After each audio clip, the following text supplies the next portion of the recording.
Voilà, béni soit Dieu.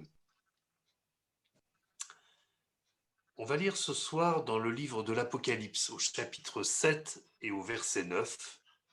On lira jusqu'au verset 12.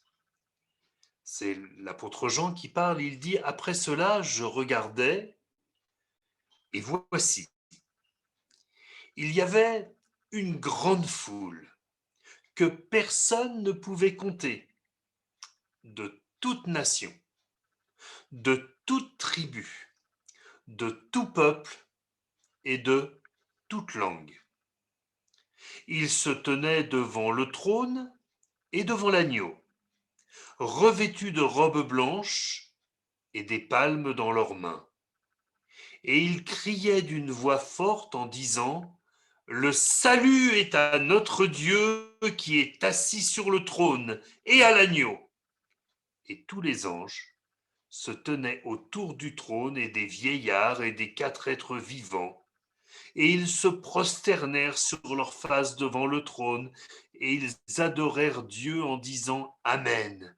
La louange, la gloire, la sagesse, l'action de grâce, l'honneur, la puissance et la force soient à notre Dieu au siècle des siècles. Amen. Mardi de la semaine dernière, nous avons fait un focus sur un des sujets qui avait été traité pendant la semaine universelle de prière.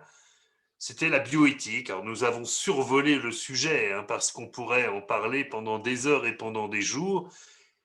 Et d'ailleurs, ça fait partie sans doute des choses pour lesquelles nous devons continuer à prier, sur ces lois pour la bioéthique et également sur ces lois sur le séparatisme. Enfin bon, elle change de nom, mais le sujet reste le même, qui voudrait bien limiter notre liberté pour prêcher l'évangile sous prétexte de vouloir calmer les ardeurs de certains extrémistes. Eh bien, le risque est grand que la liberté du plus grand nombre, y compris nous, soit limitée. Ce sont des vrais sujets de prière. Et cette semaine, je voudrais que nous abordions un autre sujet de prière qui nous avait été présenté pendant cette semaine universelle de prière, sous le titre emblématique de Black Lives Matter en anglais, c'est-à-dire les vies des Noirs comptent, et en fait tout simplement parler du racisme dans l'Église. Alors rien que cette expression, elle ne devrait pas exister.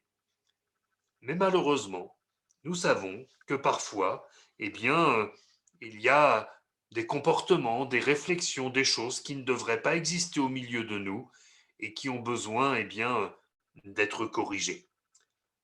Moi, ce que je remarque, c'est que dans le livre de l'Apocalypse, dans le texte que nous avons lu, tous les gens qui sont sauvés sont là et Dieu ne fait aucune différence liée à la couleur de la peau. Il est question des nations, il est question des tribus, il est question des peuples, il est question des langues. Mais à aucun moment, Dieu ne parle des couleurs de peau, des races ou que sais-je encore de cet ordre-là. À aucun moment il n'est dit s'il y a des blancs, des noirs, des gris, des jaunes ou toute autre couleur de l'arc-en-ciel. Bon, il y en a qui sont verts, mais généralement c'est parce qu'ils sont malades. Les extraterrestres, ça n'existe pas. Mais effectivement, à aucun moment il n'est question de différence de couleur. C'est une différence qui n'intéresse pas Dieu, manifestement. Au point que, à aucun moment, la Bible ne nous dit quand les couleurs de peau se sont différenciées. Et d'ailleurs, prouvez-moi que Adam et Ève étaient blancs. Ah, alors là, ça c'est bien étonnant. Mais c'est vrai, à aucun moment il n'est parlé de la couleur de la peau d'Adam et Ève. Nous on les imagine blancs parce qu'on est blanc, mais est-ce que, bon, certains avec humour diront s'ils avaient été jaunes, ils n'auraient pas écouté le serpent, ils l'auraient mangé. Bon, ça c'est autre chose, c'est une plaisanterie. Mais personne ne dit que, en tout cas la Bible ne dit pas qu'Adam et Ève étaient blancs ou noirs ou gris ou tout ce que vous voulez. On ne sait pas. On ne sait pas. Alors, il y a quelques textes qui illustrent ce propos, et je pense en particulier à ce texte dans Actes au chapitre 10 et au verset 34. Vous savez que voilà, Pierre venait de vivre un moment particulier, c'est le moment de la nappe de pierre. C'est une nappe en tissu, c'est pas une nappe en pierre, hein. C'est une nappe en tissu qui est présentée devant Pierre, avec tous les quadrupèdes, et cette voix qui lui dit: Pierre, lève-toi, tue et mange. Et Pierre dit: mais non, j'ai jamais rien mangé d'impur. Et, et Dieu de lui répondre: ce que Dieu a déclaré pur ne le regarde pas comme souillé. Et quand il explique ces choses arrivant chez Corneille, donc au verset 34 d'Acte 10, il dit: en vérité, je reconnais que Dieu ne fait exception de personne, mais qu'en toute nation, celui qui le craint et qui pratique la justice lui est agréable. Alors vous me direz, c'est une autre époque et c'est un autre pays, mais aujourd'hui, pourquoi y a-t-il autant de Noirs musulmans aux États-Unis? Eh bien parce que une certaine frange du monde chrétien rejetait les Noirs en disant qu'ils n'avaient pas d'âme. Donc pour eux, le christianisme était la religion des Blancs, et ils se sont donnés à l'islam parce que, eh bien, parce que des chrétiens se sont mal comportés, tout simplement. Alors Dieu merci, euh, nous n'avons pas ce genre de propos dans nos assemblées et dans notre pays. Mais cependant, malgré tout, euh, il arrive qu'il y ait des réactions qui ne devraient pas y avoir au milieu des chrétiens. Euh, j'ai eu l'occasion de travailler dans une assemblée de campagne en Normandie, et mon prédécesseur était antillais, et je dois vous avouer que j'ai entendu parfois dans des visites, alors certes chez des personnes d'un certain âge, certes chez des personnes qui peut-être n'avaient pas eu une grande éducation, mais j'ai entendu des propos qui m'ont blessé pour le frère. Euh, bon, votre prédécesseur, il était gentil, mais enfin, c'est pas des gens comme nous. Bon, des choses comme ça n'a l'air de rien, mais c'est bel et bien du racisme. C'est bel et bien du racisme. Le frère, il avait peut-être pas la même couleur, mais c'est le même sang qu'il a sauvé, c'est le même sang qu'il a purifié, et il sera dans le ciel avec nous. Alléluia quand même, hein. Béni soit Dieu. Euh, on a entendu, alors je crois qu'elle est répétée, déformée et amplifiée, mais quand même, il y a eu cette histoire un jour d'un frère qui gardait le parking de l'église, parce que dans certains quartiers, vaut mieux qu'il y ait quelqu'un qui garde le parking, et puis, euh, et puis quelqu'un qui arrive d'origine maghrébine, et le frère qui gardait le parking avait fait la guerre d'Algérie, et il n'était pas guéri de cette guerre. Et, euh, et il a traité ce frère qui arrivait, ce chrétien qui arrivait, mais il ne savait pas qu'il était chrétien, mais qui était d'origine maghrébine, il l'a traité de tous les noms en lui disant de dégager, qu'il n'avait rien à faire là. Et l'autre de lui dire: mais je suis chrétien, je viens au culte. Vous imaginez l'horreur. J'ose même pas imaginer la souffrance que ça a provoqué dans le cœur de ce frère d'être traité comme ça par un chrétien. C'est quelque chose d'épouvantable. Bon, il y a bien d'autres exemples. On ne va pas glorifier les mauvaises choses, mais effectivement, ça doit nous interpeller. Nous devons rester vigilants sur ces choses. Je me suis rendu compte d'une chose, c'est que dans la Bible, il y a très peu de textes qui parlent de la couleur de la peau. Alors j'en ai pris un premier, mais qui nous dit aussi que déjà au temps biblique, en tout cas en Israël, bah, il y avait des réactions, il y avait des choses qui n'étaient pas terribles. Je vais vous montrer. Dans le Cantique des Cantiques, au chapitre 1er, au verset 5, on connaît ce texte. Je suis noire, mais je suis belle, fille de Jérusalem, comme les tentes de Kédar, comme les pavillons de Salomon. Alors on sait que la Sulamite, c'est le grand amour de Salomon, ça on n'a aucun doute là-dessus. C'était une femme magnifique, il nous raconte tout dans les détails sur l'anatomie de cette jeune fille qui lui plaisait beaucoup, donc ça on le sait.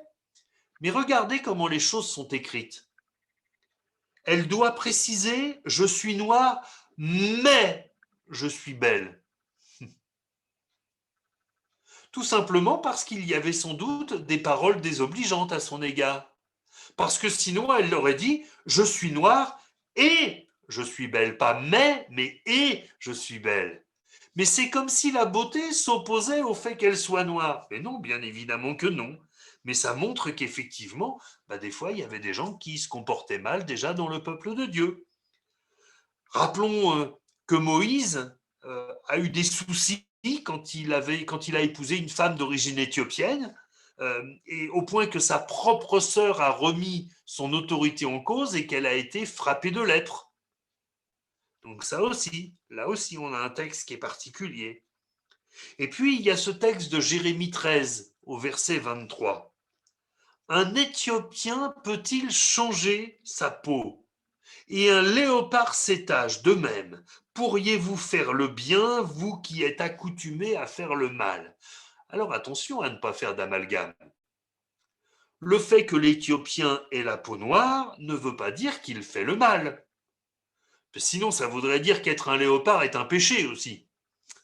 Avoir des taches sur sa peau serait un péché. Moi, j'ai un problème, j'ai des grains de beauté. Vous croyez que je suis pêcheur?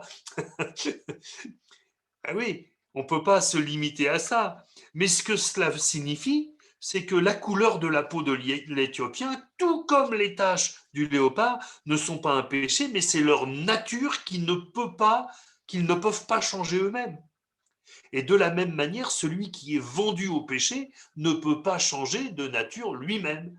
Mais il n'est absolument fait aucun lien entre la couleur de la peau de l'Éthiopien et le péché. Il faut être très clair là-dessus. Et puis, un dernier texte qui illustre la multiculturalité dans l'Église, c'est dans Actes chapitre 13 et au verset 1er. Il y avait dans l'Église d'Antioche des prophètes et des docteurs.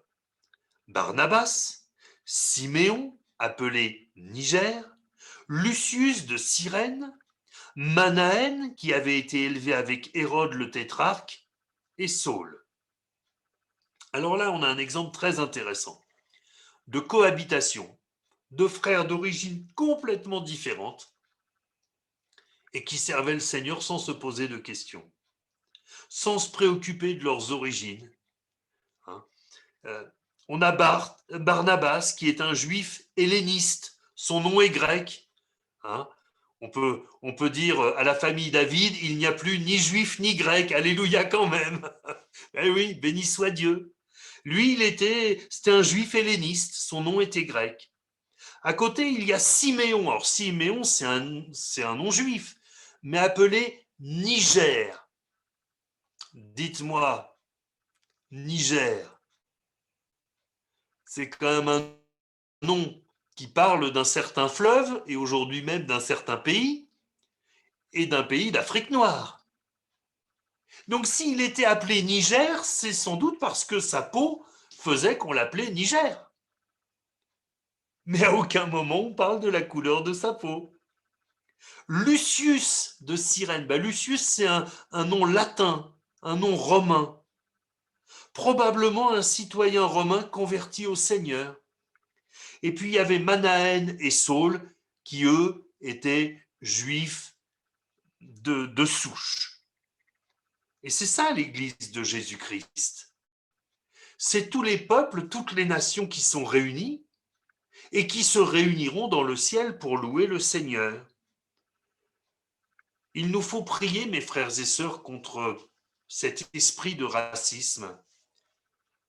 Alors, je ne vais pas faire de la politique parce que ça n'est pas notre vocation et ça n'est pas ni le lieu ni le temps. Simplement, nous devons réfléchir. Quand à certains moments, toutes les politiques ont plus ou moins échoué parce que le monde va de plus en plus mal, eh bien, la tendance est parfois d'aller vers des extrêmes qui prônent la haine de l'étranger, alors que le Seigneur nous demande d'accueillir l'étranger. Il y a d'autres sujets auxquels nous devons réfléchir. On parle de communautarisme musulman en France, mais je crois qu'il y a également une forme de communautarisme chrétien.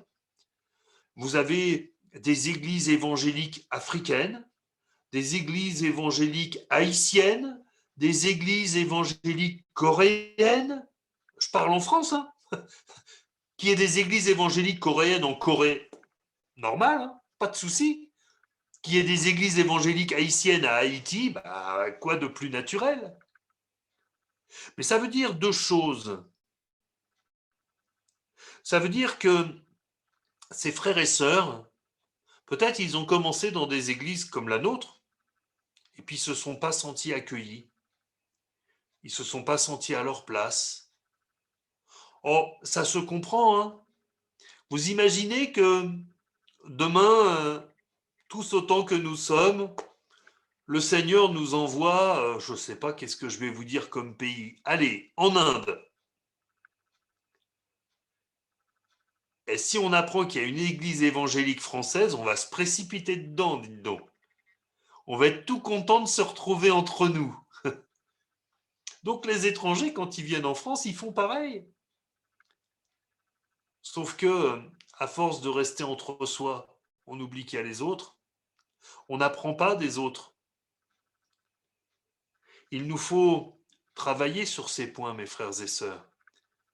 Quand il y a des frères qui viennent d'un autre pays, des frères, des sœurs, bien sûr, qu'ils se sentent accueillis au milieu de nous, respectés dans leurs différences. Bon, bien sûr, euh, je pense à des cultes que j'ai vus en vidéo du Burkina Faso, où d'un seul coup, plusieurs sœurs, les unes après les autres, viennent devant pendant la louange et dansent de tout leur cœur pour l'Éternel, comme a pu le faire David le jour où l'arche de l'Éternel est rentrée à Jérusalem. Alors c'est sûr que si on a des sœurs qui viennent du Burkina, qui arrivent dans notre église et qui commencent à venir danser pendant la louange devant, on va être surpris. Il va falloir leur expliquer que bah, chez nous, c'est pas exactement comme ça qu'on fait, avec amour, avec respect. Donc il y a un apprentissage. Et peut-être elles nous diront, mais vous savez, nous, vraiment, c'est notre manière d'adorer le Seigneur et peut-être de temps en temps, il faut voir comment on peut organiser les choses pour que ça se fasse dans le respect et l'affection.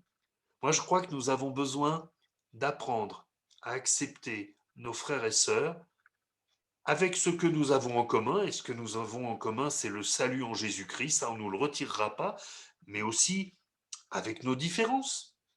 Nous avons prié ensemble, plusieurs ont élevé leur voix. Eh bien, nous avons chacun pour notre part notre manière de prier. Nous pouvons ne pas partager la manière de prier des uns ou des autres, mais nous avons tous prié le Seigneur et le Seigneur nous a entendus et nous avons dit Amen. Et il va nous exaucer, que son nom soit béni, c'est ça le plus important. Et puis, et puis parfois, mes frères et sœurs, nous avons peut-être été méprisants avec des frères et sœurs qui venaient de pays où l'enseignement était donné peut-être avec moins de rigueur ou avec une interprétation différente de certaines choses. Eh bien, nous avons besoin d'apprendre à aimer notre prochain, celui qui nous est proche, celui qui est notre frère, celle qui est notre sœur. Ne tombons pas, et je conclus avec ça, dans ce travers, quand Jésus a répondu à celui qui l'interrogeait dans Luc 10 au verset 27, tu aimeras le Seigneur ton Dieu de tout ton cœur, de toute ton âme, de toute ta force et de toute ta pensée et ton prochain comme toi-même. Il va dire, tu as bien répondu, lui dit Jésus, fais cela et tu vivras. Mais lui, voulant se justifier, dit à Jésus, et qui est mon prochain? Eh bien, mon frère, ma sœur, notre prochain, c'est celui que le Seigneur nous envoie. C'est peut-être un frère, une sœur qui vient d'Afrique, peut-être un frère, une sœur qui vient d'Amérique du Sud, peut-être un frère, une sœur qui vient d'Asie ou des pays de l'Est, peut-être un frère, une sœur qui vient de Grèce, ça arrive aussi, peut-être un frère ou une sœur qui viennent de Normandie. Même de Normandie, il y a des chrétiens qui arrivent, on ne sait pas, il se passe vraiment des choses extrêmement étonnantes. Mais nous sommes tous ensemble le peuple de Dieu. Mes frères et sœurs, si nous voulons que l'Église produise du fruit, que l'Église enfante des âmes, l'Église doit déjà être à l'image de ce qui se passe dans le ciel.